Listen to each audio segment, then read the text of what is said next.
My parents saw my wine collection and instantly decided I was an alcoholic who needed to give my house to my brother. It ended with him in prison. Hey everyone, today's story is wild, so buckle up.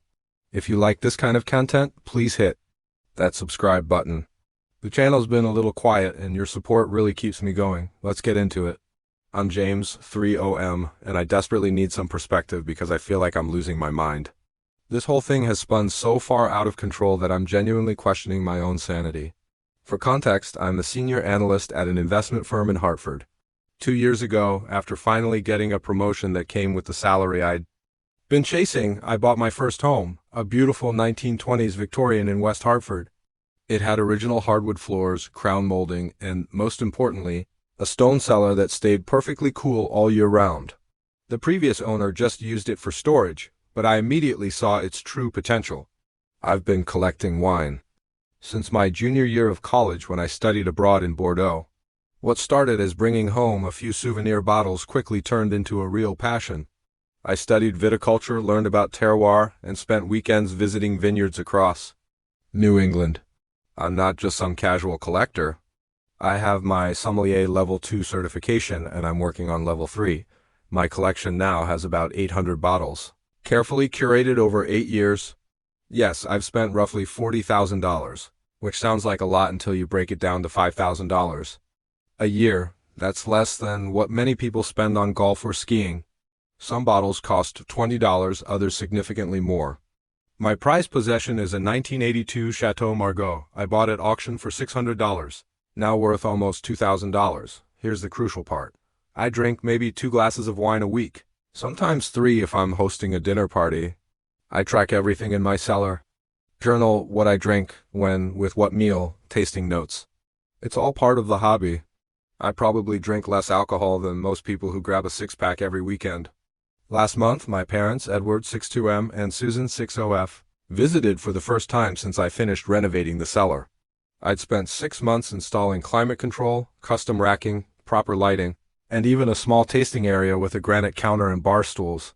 I was so proud to show them what I'd done. The moment they walked down those stairs, everything changed.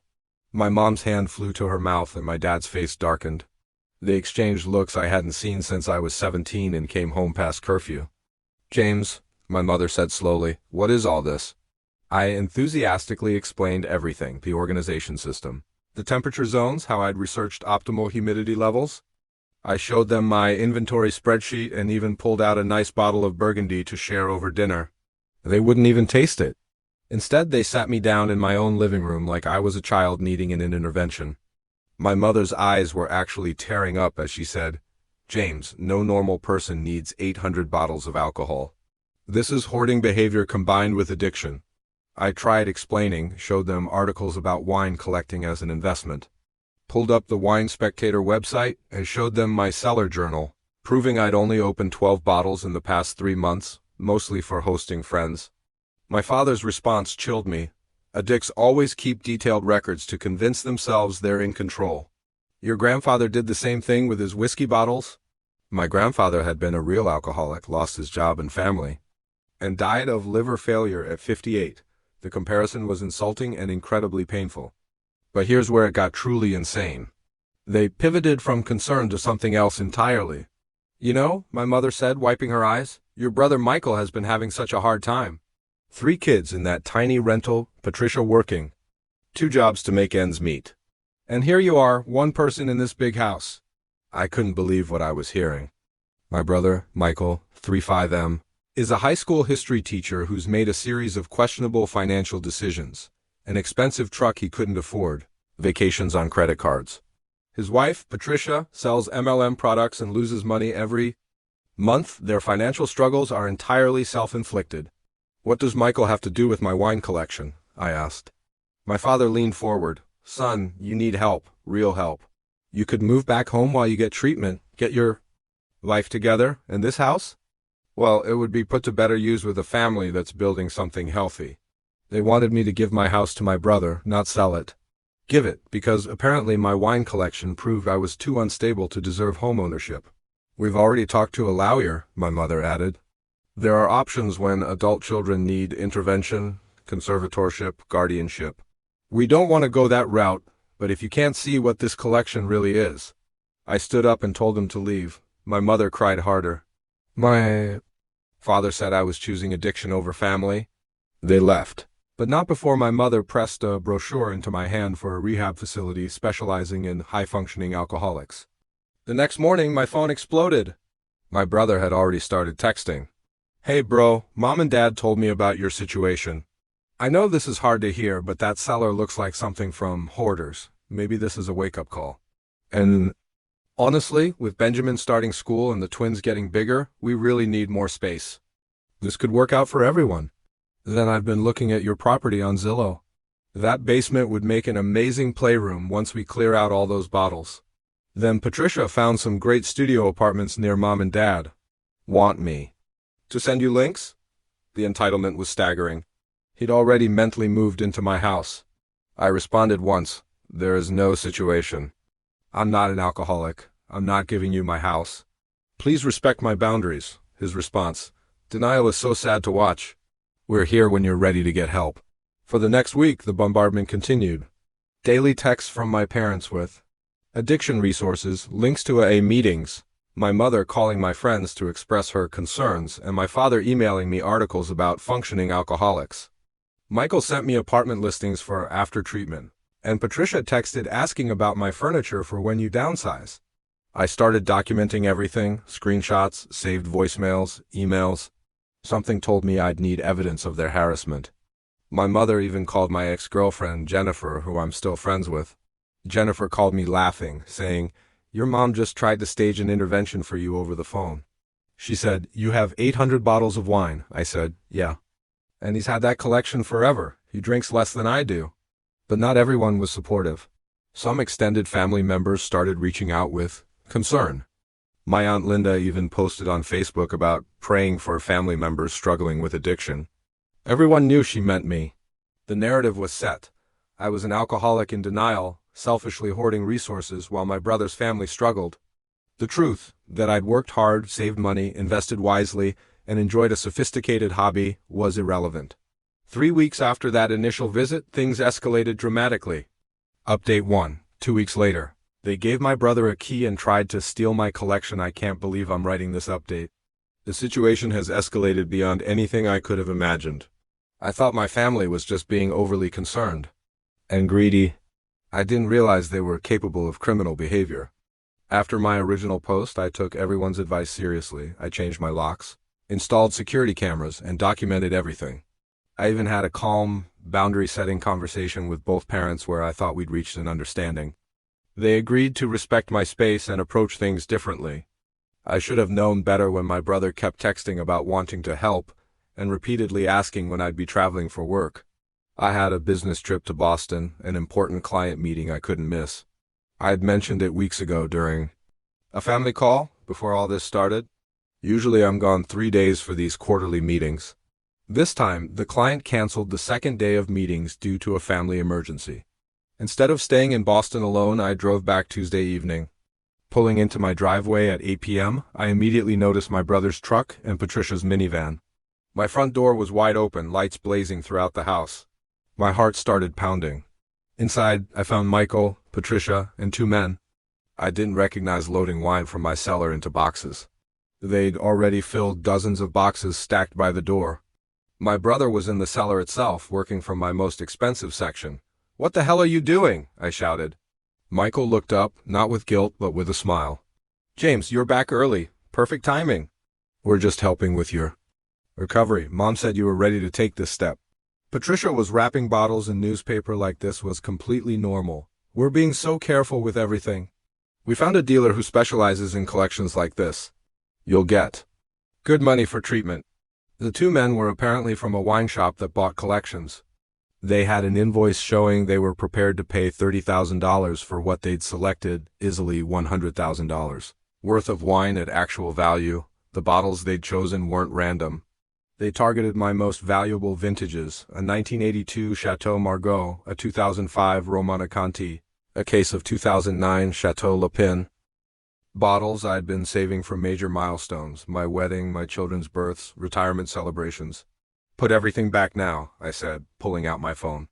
James, don't be dramatic, Michael said. We're doing this because we love you. The money will pay for excellent treatment. Passages Malibu has an opening. I called 911 while on the phone with dispatch. I watched Patricia's face change from pity to anger. You're calling the police on family? James, you're sick. The two wine dealers immediately started backing away, realizing this wasn't authorized. They whispered to Michael about leaving, but he waved them off. It's fine. He's just upset. This is part of the process. While waiting for police, I demanded to know how they got in. That's when Michael pulled out a key. My spare key. The one I'd given my parents years ago for emergencies and forgotten about. Mom gave it to us, he said proudly. She knew you'd resist at first. That's why we waited until you were gone. Less traumatic for everyone. I noticed Patricia filming me with her phone. For the intervention specialist, she explained, to show your emotional volatility. The police arrived within 10 minutes. Two officers who looked increasingly confused as Michael tried to explain the situation. Officers, my brother is an alcoholic. We're conducting an intervention. We have family permission to remove these addiction triggers. Our mother. Sir, the older officer interrupted, whose name is on the deed to this house? Mine, I said, showing my ID. And these bottles belong to you? Yes, I have receipts for most of them. The officer turned to Michael. Then you need to put everything back and leave now. Michael's face went red. You don't understand. Look at this cellar. Hundreds of bottles. He's sick. We're trying to save his life. The younger officer who'd been examining my cellar actually said, this looks like a professional collection. Proper storage, organization system, inventory logs. I've seen addiction, sir. This isn't it. They made Michael and Patricia unload every box, return every bottle. I checked each one, my hands shaking with rage. 3 bottles were already broken, including a $400 Bordeaux. Michael shrugged. Casualties of recovery. The officers took statements from everyone. They warned Michael about trespassing and theft, told him the key, didn't give him permission to enter without my consent or take my property. As they were leaving, Michael couldn't resist one last shot. This is exactly what addicts do. Choose. Their substance over family. You'll regret this when you're dying alone, surrounded by your precious bottles. After they left, I did a full inventory. Beyond the broken bottles, they created their own documentation, a typed list titled Evidence of Addiction with photos of my cellar from multiple angles. Notes like excessive variety indicates loss of control and organization suggests obsessive behavior. They'd even calculated the alcohol content of my entire collection as if I planned to drink it all at once. Within an hour, my phone exploded with messages. Mom, how dare you call the police on your brother? He was trying to help you. Dad, you've shown your true character. Treating family like criminals because they care about you. Patricia, the kids saw Uncle Michael in handcuffs. He wasn't. You've traumatized them. Michael, I forgive you. The disease is controlling you. When you're ready for help, I'll be here. Aunt Linda, your mother is devastated. Choosing alcohol over family is textbook addiction. I changed my locks that night to a smart lock system. Only I could access. Upgraded my security system, set up motion alerts on all cameras, and consulted a lawyer about a restraining order, though he suggested starting with a cease and desist letter. The irony, in their attempt to save me, they'd committed actual crimes, breaking and entering, attempted theft, conspiracy to commit fraud. They'd even forged my signature on the wine dealer's paperwork. But in their minds, they're heroes, trying to save me from myself. The fact that I collect wine responsibly, store it properly, and drink in moderation is irrelevant to their narrative. They've decided I'm an addict, and everything must fit that story. I haven't had a drink since. This happened not because I have a problem, but because they've made something I love feel tainted. Every time I look at my collection now, I see their greedy hands grabbing bottles they had no right to touch. Update 2, 6 weeks later, the professional. Intervention and property transfer documents I genuinely thought involving the police would end this insanity. Instead, it seemed to escalate their determination. For 3 weeks after the break-in, things went quiet. Some passive-aggressive texts forwarding addiction articles, but no direct contact. I started to relax. I even hosted a wine tasting for charity that raised $5,000 for the local food bank. 15 attendees, each tasting 5 wines, completely civilized. Then my mother called. Her voice was different, soft, apologetic. James, honey, I know things have been difficult. We've been reflecting on our approach. We miss you. Could we just have dinner? Just family? Just talking? No ambush, I promise." She sounded so genuine. My father got on the phone, said they just wanted their family together again. He mentioned they'd been seeing a counselor who helped them understand they'd approached things wrong. I should have trusted my gut. But these were my parents, 30 years of normal family life before this madness. So I agreed to dinner that Saturday. Pulling up to their house, I should have turned around when I saw the cars, Michael's truck, Patricia's minivan, Aunt Linda's sedan, 4 cars I didn't recognize. But I told myself maybe they were having other guests. Maybe this was coincidence. Walking in, I found 25 people in the living room. Parents, aunts, uncles, cousins I hadn't seen in years. Family friends. In the center sat a woman in a navy blazer with a leather folder labeled James Intervention. My mother wouldn't meet my eyes. My father stared at the floor. The woman stood. "James, I'm Dr. Corinne Matthews. I specialize in high-functioning addiction and intervention services. Your family loves you very much and wants to help you reclaim your life." I turned to leave. My Uncle Robert and Cousin Kevin blocked the door. "Please," Dr. Matthews said, "hear them out." "Then you're free to go?" I sat down, pulling out my phone to record. For the next 2 hours, I endured pre-written statements from people who barely knew me. Michael went first. "James, your addiction has changed you. The brother I knew would never call the police on family? You chose alcohol over my children's safety? I pray every night that you'll find your way back to."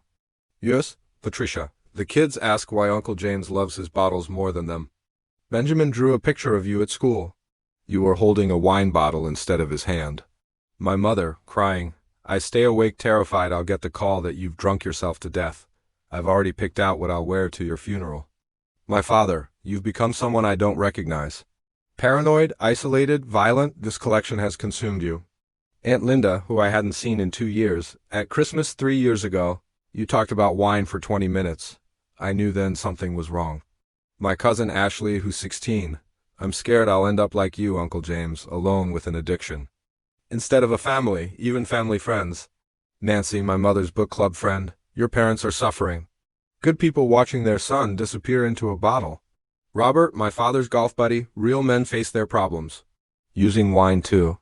Escape reality is cowardice." Dr. Matthews then presented her evidence. Photos from my cellar taken during the break-in. A financial analysis, $40,000 over 8 years equals $13.70 per day feeding addiction. Social media posts about wine. Obsessive documentation of drinking. The police report, violence against family attempting help. My isolation, living alone at 30, and my defensiveness, denying a problem I don't have. She diagnosed me with high-functioning alcohol dependency with collector's delusion, apparently. A condition where addicts disguise their disease as connoisseurship. "The good news," she said, "is that your family has a solution." Michael stood with a folder. Inside were legal documents, property transfer papers, power of attorney forms, bank account authorizations. "We've thought of everything," he said. Proudly. "You signed the house over to me for safekeeping. Enter treatment. We found an excellent 90-day program. Mom and Dad will manage your finances during recovery. After a year sober, we reassess everything." He'd attached a spreadsheet. "The house is worth $450,000. Treatment costs $50,000. Managing your assets, storing belongings, maintaining the property, call it $100,000. You'd still have $300,000 equity, which I'd hold in trust. When you're better, we can discuss a payment plan." I stood up. "You're trying to steal my house." "We're trying to save your life," my mother wailed. Dr. Matthews interjected. "Resistance is expected, James. Your addiction is fighting for survival." I headed for the door. Uncle Robert grabbed my arm. "You're not leaving until you face this." I pulled out my phone. "I'm calling 911 again." The room erupted, crying, shouting, "Please!" My grandmother clutched her chest. My mother screamed about losing her baby to alcoholism. Dr. Matthews frantically tried to restore order. "Let him go," she finally said. "He needs to process. Rock bottom is different for everyone." I left to Michael shouting, "We'll be here when you're ready." The offer stands. The harassment intensified. Daily calls from Dr. Matthews' office, texts from every family member. With addiction articles, my mother leaving voicemails sobbing about my impending death. Michael sending rehab brochures, Patricia creating a Facebook page praying for James's recovery. The Facebook page was the worst. Extended family sharing. Prayers, old photos of me with captions like "before addiction took hold." Friends calling, confused, asking if I was okay. One post showed my college graduation photo 8 years ago. So much promise, now drowning in wine. Pray for our James. I sent cease and desist letters. The page came down, but screenshots had spread. Professional contacts asked if I needed help. My boss called me in, concerned, mentioning personal challenges. I showed him my wine tracking app, 2 glasses in the past week. He laughed, said his wife drank more than that, but the damage was done. I was now James with the addiction. To half my network, Dr. Matthews sent a final email. Your family's courage in facing your addiction is admirable. When you're ready, I'm here. Until then, know that every drink takes you further from recovery.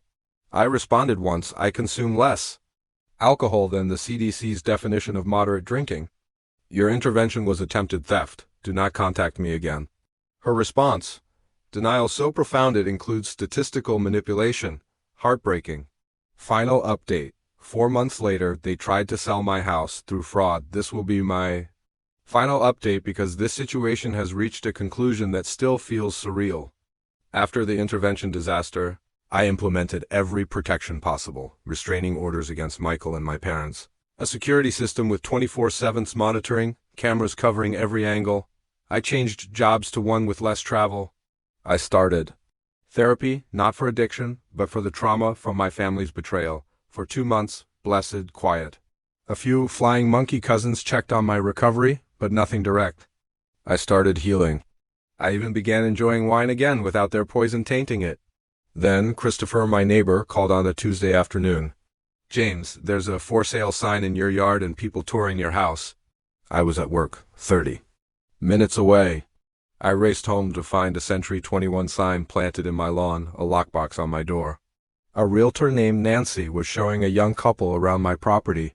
Excuse me, I said, approaching. I'm the owner. What's happening here? Nancy looked confused, checking her phone. Mr. Michael, I thought you were in rehab. Your brother said, I'm James, the actual owner, and I'm not selling. She showed me the listing agreement, signed by James and Michael as temporary guardian due to medical incapacity. Forgery. Inside my house, strangers were viewing my bedroom, my kitchen, my wine cellar. Michael was there, describing renovation plans. The cellar will make an amazing playroom, he was saying. Just need to clear out the previous owner's things. He saw me and didn't even flinch. James, you're out. How was treatment? I called 911, then my lawyer, then started recording everything. The investigation revealed the full scope. They'd filed for conservatorship in a different county, claiming I was institutionalized for alcoholism, using photos from my cellar, Dr. Matthews's intervention report, and affidavits from family. They'd convinced a judge to grant emergency temporary conservatorship to Michael. The documents were elaborate forgeries, fake admission papers to a rehab facility, forged psychological evaluations, medical records showing hospitalizations that never occurred, bank statements altered to show reckless spending. They'd been planning this for months. At Michael's house, police found practice sheets of my signature, detailed renovation plans for my house, emails discussing my wine collection's value, Patricia's Pinterest board, our new Victorian home, and their children's school transfer papers to my district. They'd told their kids they were moving, enrolled them in schools. Patricia had even quit one of her jobs, confident in their upcoming windfall. The cruelest part, my parents had been calling my employer for months with concerns. HR had a file of worried calls about my deteriorating condition and requests for mental health leave on my behalf. The investigation uncovered financial crimes too. Credit cards opened in my name, loan applications using my information, attempts to access my investment accounts, the forged power of attorney documents. They'd even hired someone to create a fake social media profile, posting about my recovery journey and gratitude for family support during treatment. Friends had been congratulating me on getting help for a problem I didn't have. The prosecutor laid out the conspiracy. 1. Create a false narrative of addiction. 2. Establish a paper trail of concerning behavior. 3. Obtain conservatorship through fraud. 4. Sell my assets for treatment. 5. Transfer proceeds to Michael. All for a house and wine collection worth maybe $500,000. They destroyed our family for money. The trial was swift. Evidence was overwhelming: security footage, forged documents, financial records, witness testimony. Michael got 18 months in prison, 5 years probation, and restitution. My parents got probation, fines, and community service. Dr. Matthews lost her license and faced separate charges. The notary who had authenticated forged documents was arrested. During sentencing, Michael still insisted he was trying to help me. The judge's response was scathing: "You created an elaborate fiction to steal from your brother. This wasn't intervention, it was conspiracy to commit fraud." My mother sobbed in court, wailing about losing both sons. My father stared straight ahead, suddenly looking old. Patricia tried to approach me, saying the kids missed their uncle. I walked away. The extended family imploded. Some apologized profusely, realizing they'd been manipulated. Others doubled down, insisting I'd manipulated the system and was imprisoning family over wine. Aunt Linda posted, "Addiction makes people vindictive. Praying James finds peace." I don't care anymore. My collection survived intact. I hired movers to pack my most valuable bottles and stored them professionally during the trial. The house, after being violated by strangers traipsing through, feels mine again. I've redecorated, repainted, reclaimed it. Last month I achieved Level 3 sommelier certification. I celebrated with friends, real ones who never doubted my sanity. We opened the 1982 Chateau Margaux Michael tried to steal. It was transcendent. My therapist helped me understand. They didn't believe I was an addict. That was just the excuse. They saw my success, my nice house, my valuable collection, and felt entitled to it. The intervention was theater to justify theft. I haven't spoken to my parents or Michael since the trial. I won't. They made their choice when they decided their greed mattered more than truth. Sometimes I get emails from unknown addresses. Forgiveness heals. Family is forever. Don't let pride destroy relationships. I delete them unopened. My new tradition: every month I open a bottle from what they tried to steal. I share it with friends who've become my chosen family. We toast to surviving, to boundaries, to the beautiful life I've built that no one can take away. The collection now stands at 850 bottles. I've added some incredible finds with the restitution money. Each one a small victory. Proof that I'm still here, still collecting, still living my life on my terms. To anyone facing similar situations, document everything. Trust your instincts. Get legal help early. Don't let anyone gaslight you into doubting reality. And remember, DNA doesn't entitle anyone to your life, your success, or your happiness. Blood may be thicker than wine, but wine doesn't try to steal your house. Sometimes the best family is the one you choose.